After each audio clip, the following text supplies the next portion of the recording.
Here with us now, Andy McCarthy, former Assistant U.S. Attorney in the Southern District of New York. Of course, he's a Fox News contributor here. Just put up on the screen the New York City crime from 2019 to 2022, and the increases, these statistics are terrible.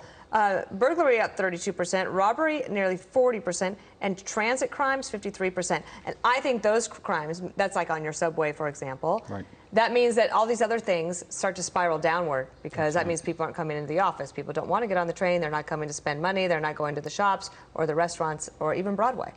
Yeah, I think, Dana, what people forget is we had very low crime. I think probably the low ebb was around 2016, 2017. It took 30 years to get there, close to that. It won't take 30 years to get back up. So last year was terrible. I think we had 485 homicides. That's bad compared to 2017. But in 1990, we had 2,600. So I think every time you raise this, what happens is people say, well, you know, look, we're not in the bad old days of the 70s into the 90s. But we could get there in a hurry. And we could particularly get there in a hurry if we don't have aggressive policing. And you're not going to have aggressive policing if you've got officers leaving in droves. Well, one way to give officers confidence is to hear from the top that they've got your back. All right, here a quick montage of the president. He is saying now that he does not favor defunding the police in that movement. Listen here first, and we'll make a point. We should all agree the answer is not to defund the police. It's to fund the police. The answer is not to defund the police. It's to give you the tools, the training, the funding, to be partners, to be protectors. And look at what our communities need and what our law enforcement is being asked to do. It's going to require more resources, not fewer resources. So, I mean, that's what he said over a series of months there. However, FoxNews.com, Biden's White House hosted several defund the police activists over the past year. Visitor log show Biden aides have repeatedly met with anti-police activists. So then the question would be, which is it? It's a con job.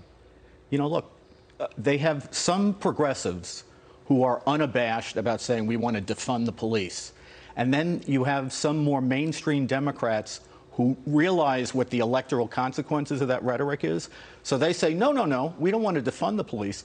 But if you look at the fine print of what they want to do, they want to keep the police budget, but they want to divert it away from law enforcement to like 18 different categories of things that aren't cops on the street enforcing the law. So where they're going with this is the same place. They want the funding stream to be exactly what it is now, but it's not going to the kind of activity, the kind of proactive law enforcement activity that we know drives down crime. Have you heard anything since last week's recall of Chesa Boudin in San Francisco, the very progressive district attorney there? The reverberations of that, any consequences that you're hearing? I think we need to have some balance about this.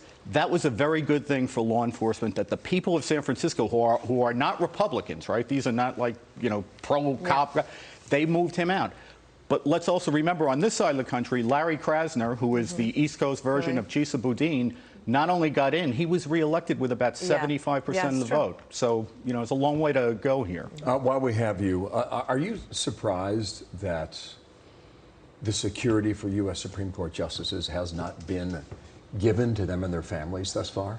No, I think, you know, the simple answer is usually the answer. They want to intimidate the justices not to decide the Dobbs case the way that the Alito draft opinion says.